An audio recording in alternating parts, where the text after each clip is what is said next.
монголчуудын газрыг булаах хүчээр суурьшуулах зэрэг олон мянган жилийн турш удамчин ирсэн амжиргааны үндэс язгуураас залгаж амьдрах аргагүй болгож байна. Өвд монголчууд үүнийг эсэргүүцэхэд хэсгээгээр нухчин давж байна.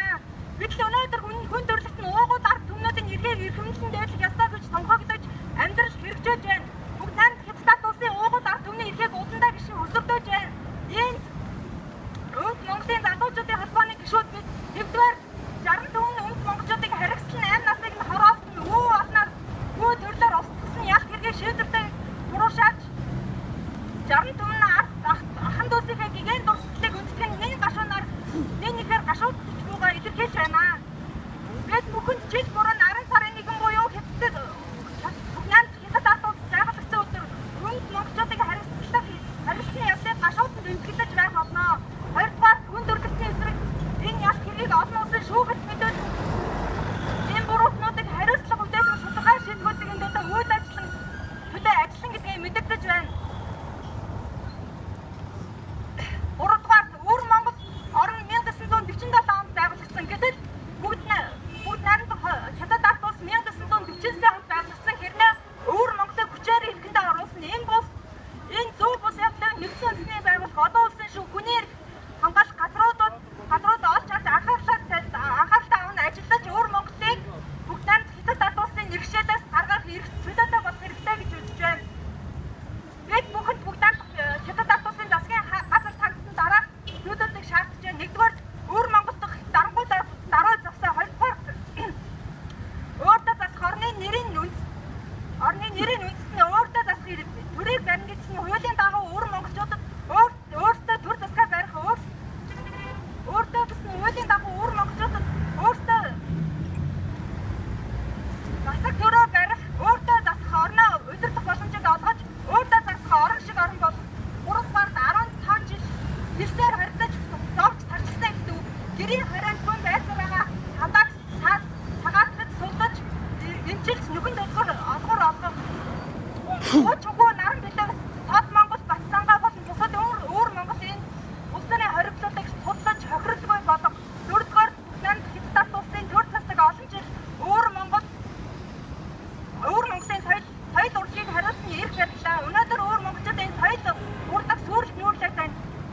Дээдсээс үлдсэн ариун сайхан соёл урлагийг минь оромжлохоо зогсоо бид монголаараа зарнаар байна.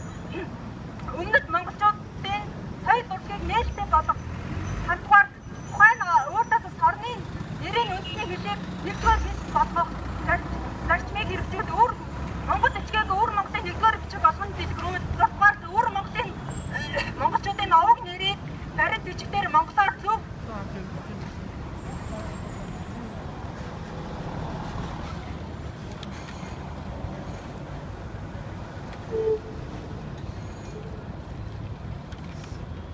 бичдэг болох баримт бичгийг хариуцсан хүмүүс нь монгол хүн байх ёстой.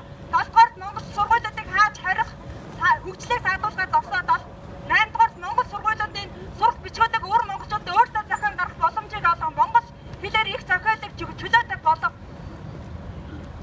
8-дугаарт монгол сургуулиудын 9-дугаарт монгол хүүхэд залуучууд оюутан сургалтын зөв боловсрол олох, түүх соёлоос өөр мэдэн танин мэдэх сурах эрхийг хүндэт.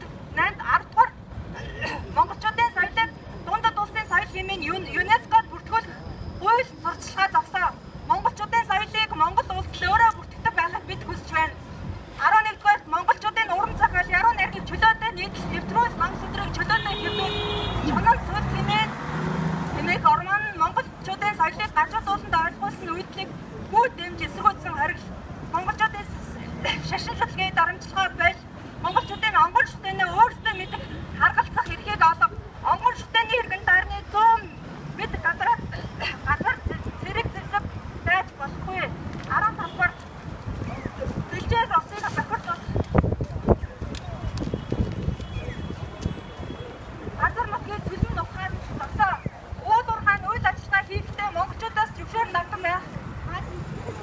Амжиг соёлыг дэмжих малчин төвний мэрэгчлийг дээшлүүлэхэд тус болж тэднээс Монгол улс Европ дэлхийн орнд суралцах үзэл бодлоос зэрэг боломж үйл ажиллагааг өөртөө бас харнаас дахин байгуулах үйлчил өвөр Монгол залуус олон орон солилцоогоор сурах боломжтой болгож өөртөө заслах бүх залтыг хариуцсан өөр монгол залуучуудыг шинэ үеийн дэлхийн хөгжлийн жишгтэй хөт нийлүүлэх эцсийн төр юун хязгаар тавихад бол өөр монголчуудын амьдралыг дээшлүүлж бүх багчуудын өн төлбөргүйгээр үйлчлэг хэмжээг олон орныг болох 50-аас дээш насны өөр монголчуудын эмнэлгийг өнгөө болох бидний зориулсан эмнэлгийг олноор босох өөр монголчуудын уудам талнутаг ахмад хүүхдүүдийн амралтын тусламжуудыг олноор байгуулж өн төлбөргүй үйлчлэх монголчууд маань чиний хандан батгар өөр монголчууд маань үеийн үед